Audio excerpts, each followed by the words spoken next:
건강100세 스페셜 오늘은 누구도 피해갈 수 없는 퇴행성 변화로 인한 어깨 통증과 무릎 통증에 대한 얘기를 나눠보고 있는데요. 지금 무릎에 대한 문의도 많이 들어오신다고 해요. 그래서 무릎 퇴행성 질환의 치료법은 어떤 것이 있는지 지금부터 알아보도록 하겠습니다. 네. 어떤 것들이 있을까요?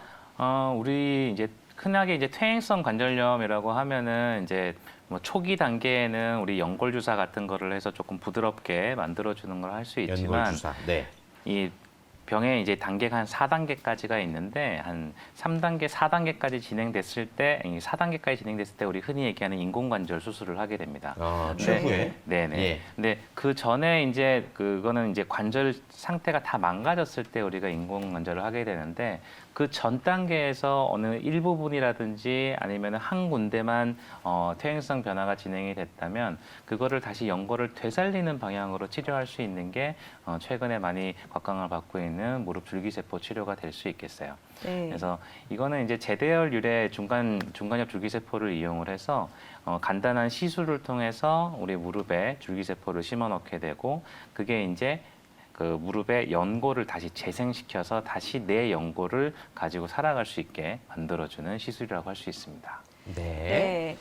줄기세포 치료법에 대해서 또 많은 분들이 들어보셨고 궁금해하실 것 같습니다. 손상된 연골 조직을 재생시켜주는 치료법입니다. 근데 줄기세포를 이제 어떻게 줄기세포 치료제죠, 정확히 어떻게 주입을 하고 어떻게 치료가 되는 건지 좀 실제 과정을 설명해 주실 수 있을까요? 네.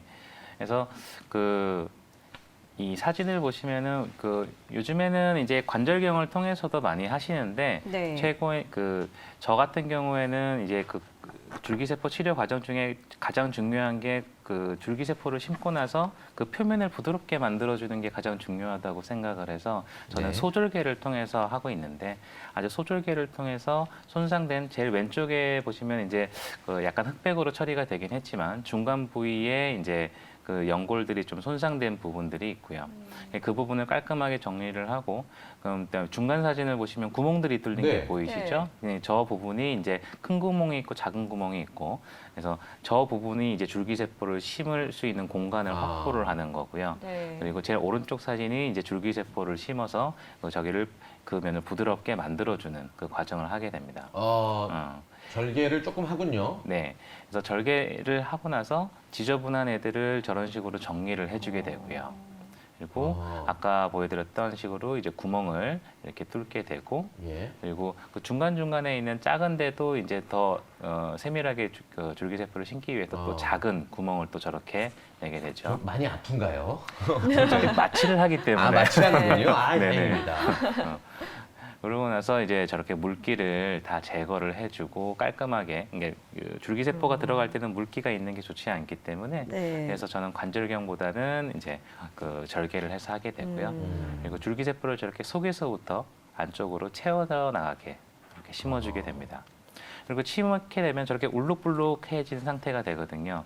그리고 제일 마지막 작업으로 제 부분을 아주 부드럽게 해서 만들어주는 작업이 아주 중요하다고 할 수 있어요. 네. 저 작업을 하지 않으면은 나중에 이제 연골이 재생됐을 때도 약간 좀 울룩불룩하게 재생이 되는 경향이 있더라고요. 네. 그래서 저런 식으로 해서 마무리를 하고 이제 수술을 마무리하게 됩니다. 깔끔하군요. 네. 예. 개인적으로 궁금한 게 마취는 어깨 부분 마취가 들어가는 건가요? 이거는 무릎입니다. 아, 죄송합니다. 무릎 네. 부분 마취가 들어가게 되는 부분 건가요? 마취를 하게 되면 환자분 통증이 좀 있기 때문에 우리 네. 흔히 이제 척추 마취를 많이 하게 됩니다. 그래서 척추에다가 주사 맞고 하반신만 마취를 한 상태에서 이제 수술을 하게 되죠. 그렇군요. 그렇습니다.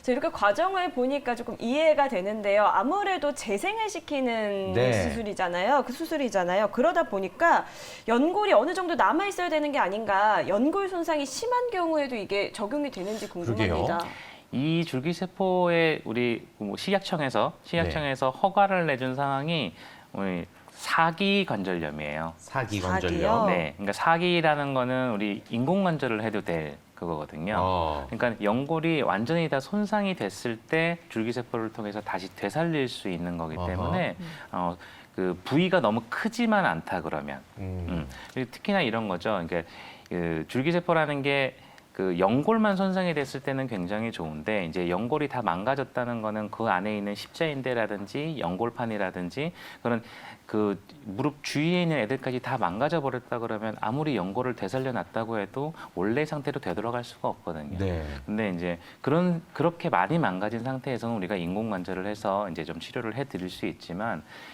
다른 데는 다 멀쩡한데 연골만 망가지신 분들이 있어요. 그럼 그런 분들은 이런 줄기세포를 통해서 충분히 좋은 결과를 얻어낼 수 있죠. 개인적으로도 내 관절을 죽을 때까지 끝까지 가져가는 게 제일 좋다고 생각하거든요. 예, 그러니까 그렇죠. 다른 인대나 연골판이 다 건강하다 그러면은 연골만 망가졌다 그러면 다시 연골을 되살려줄 수 있는 줄기세포가 아주 좋은 치료라고 할 수 있어요. 네. 나이가 많아도 충분히 가능하다라는 거. 충분합니다. 네네. 네네.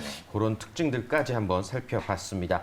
자, 그러면은 실제로 뭐 많은 분들이 지금 50대 이상이실 겁니다. 60대, 70대, 80대 많이들 방송을 보고 계실 텐데 좀 50대 이상의 환자분들 중에서 예후가 좋았던 사례를 한번 소개해 드리도록 하겠습니다.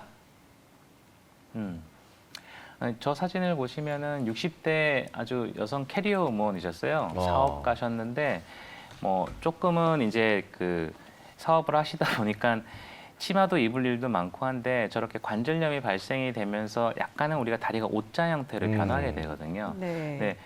그렇게 되면서 이제 저한테 오셔가지고 치료를 이제 하면서 연골만 망가지시는 거예요. 네. 그러면서 약간은 오다리로 변형이 왔었었고, 그래서 이분 같은 경우는 우리 교정절골술이라 그래서 O자 다리를 다시 일자 다리로 만들어주는 수술하고 줄기세포를 통해서 치료를 했던 케이스인데 왼쪽 무릎 같은 경우 보면은 아주 하얗게 보이는 부분이 아주 정상적인 부분이고요. 네. 그리고 중간에 이제 좀 살색 모양으로 네네. 보이는 그 부분이 이제 연골이 다 까져서 뼈가 노출이 된 사진입니다.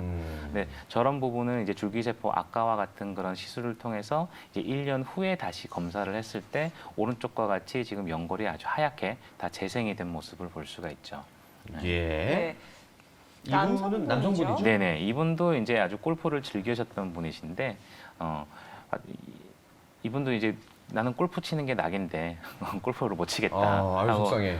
오셨던 분이신데 지금 왼쪽 사진과 같이 이제 하얗게 된 부분이 이제 연골 부분이고 살색 네. 부분하고 약간 구멍 뚫린 듯이 보이는 부분이 이제 연골이 다 손상된 부분이었는데 이분도 줄기세포를 통해서 다시 재생이 됐을 때 오른쪽 사진을 보시면 약간 중간 부분은 아주 하얗고 약간 오른쪽 부분은 약간 조금 아이보리 색깔이 나는 건데 아이보리 색깔이 원래 이분이 가지셨던 연골이고 아주 하얗게 재생된 부분이 이번에 새롭게 자라낸 연골이에요. 그러니까 연골 상태가 훨씬 더 좋은 상태로 재생이 될 수 있다. 이 60대에서도 충분히 재생될 수 있는 거에 대해서는 아주 좋은 치료법이라고 할 수 있습니다.